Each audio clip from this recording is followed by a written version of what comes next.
dia, boa tarde, boa noite, meus irmãos. Aqui é seu irmão Alisson Tonassi, mais uma vez para a gente falar aqui do livro dos médiuns para umbandistas. Hoje nós estamos no capítulo 4, onde a gente vai falar sobre a teoria das manifestações físicas. É importante nós termos em mente que as manifestações físicas são efeitos físicos em objetos ou com sons, por exemplo, movimentos de suspensão, ruídos, aumento ou diminuição de peso de determinados corpos físicos inertes, tá? E aí a gente se pergunta o seguinte, a gente tem que ter aqui duas bases principais com relação ao que nós vamos falar, né? Como funcionam as manifestações físicas, tá?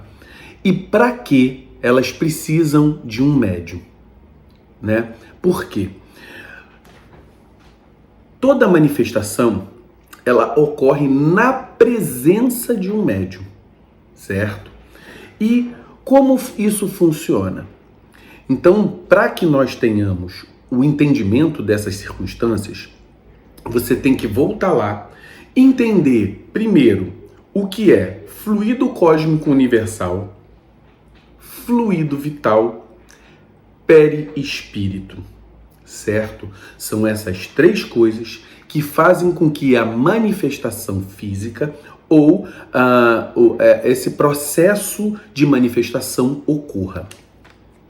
O primeiro passo é entendermos que tudo o que é matéria vem de um componente único universal. A menor partícula de matéria existente no universo, ela vem do fluido cósmico universal, certo? Ou princípio cósmico universal. O resto vai se formar, tudo o que é matéria vai se formar desse fluido cósmico universal. Quando chegamos na formação do corpo físico nosso, para animar esse corpo físico, o fluido cósmico universal se diferencia numa estrutura chamada princípio vital ou fluido vital, ou ectoplasma, certo? Então você tem lá o fluido cósmico universal, que vai se diferenciar em fluido vital, presente unicamente nos corpos vivos. Ou seja, plantas têm fluido vital, animais têm fluido vital, o homem tem fluido vital. Nós temos que entender também o que é perispírito. Perispírito é uma diferenciação do fluido cósmico universal para circunscrever o espírito. O espírito é o princípio inteligente. Ele é uma irradiação que não tem delimitações. O que delimita o espírito é o perispírito, que é uma matéria, ou seja, um princípio material fluido, quintessenciado, volátil, que tem algumas características também. E aí, essa característica tem que estudar o que é perispírito, tá? Depois, eu não pretendo falar o que é perispírito, porque senão seria uma aula só de perispírito. Como funciona essa teoria das manifestações físicas? Nós temos dois espíritos. O espírito encarnado, a alma, num corpo físico de um médium, que tem perispírito, princípio vital e corpo físico. E nós temos o espírito desencarnado, que tem apenas o perispírito. Para que esse espírito, conhecedor da manipulação da matéria do fluido cósmico universal, ele vai pegar o fluido cósmico universal que emana dele, através do perispírito dele, vai se conectar com o fluido vital ou ectoplasma do médium ele vai manipular toda essa energia e impregná-la nos objetos inertes, que não têm fluido vital. Ou seja, uma pedra, uma mesa. Antigamente, Kardec fazia o estudo nas mesas girantes e essas mesas levantavam, elas giravam. Como é que isso se processava? O médium, doador de ectoplasma, doava esse ectoplasma, o espírito que estava ao lado pegava esse ectoplasma, misturava com os mananciais do próprio perispírito dele e impregnava o objeto.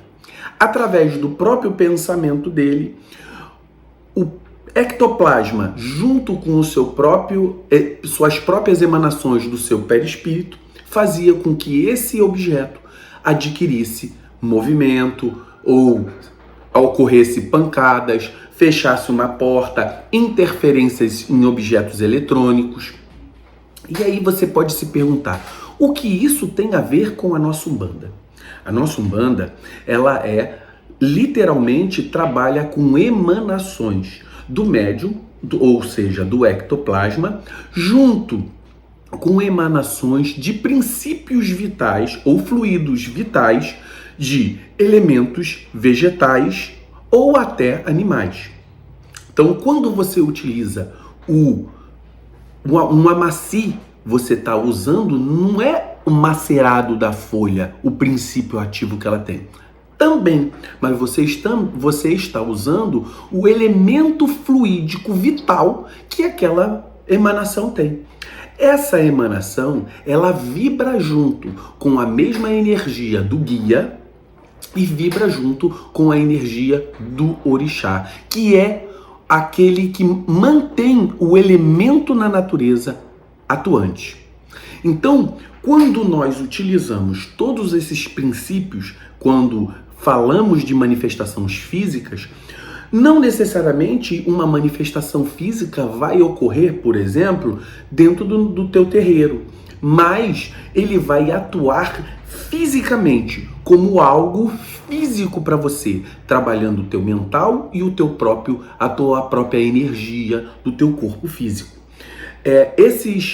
Os médiuns doadores de fluidos que davam elementos para as manifestações físicas, antigamente, que faziam esses fenômenos que nós estamos conversando, também faziam fenômenos de materialização, e hoje nós não precisamos desse tipo de mediunidade. Então essa mediunidade foi transferida para a mediunidade de cura. Então todo médium de cura é um médium doador de ectoplasma, para que a espiritualidade pegue as suas emanações, mas os princípios ativos da natureza, junta com o ectoplasma do médium e vai atuar, por exemplo, num câncer, numa doença física que ocorre no corpo físico de alguém. Então, quando nós falamos de manifestações físicas, nós, no começo do estudo da mediunidade, para entendermos aquilo, precisou-se ocorrer determinados fenômenos mais teatrais do que realmente efetivos. E hoje não. Hoje, os médiuns doadores de fluidos utilizam o seu fluido na doação de ectoplasma, de fluido vital, no passe magnético que os nossos guias dão dentro dos nossos terreiros. Então, os doadores de fluido hoje são médiuns que fazem parte de passe de cura, de cura dentro da nossa religiosidade, aonde o guia espiritual usa a sua força do seu perispírito, com o ectoplasma do médium, com os princípios da natureza oriundos das folhas, das raízes, dos minerais. Não, o mineral não tem fluido vital, mas tem energia. Também utiliza de determinados elementos animais. Beleza, meus irmãos? Então, esse é o nosso tema de hoje e que a gente fique na próxima. Depois, nós vamos falar sobre manifestações físicas espontâneas e fenômeno de transporte. Muito axé a todos.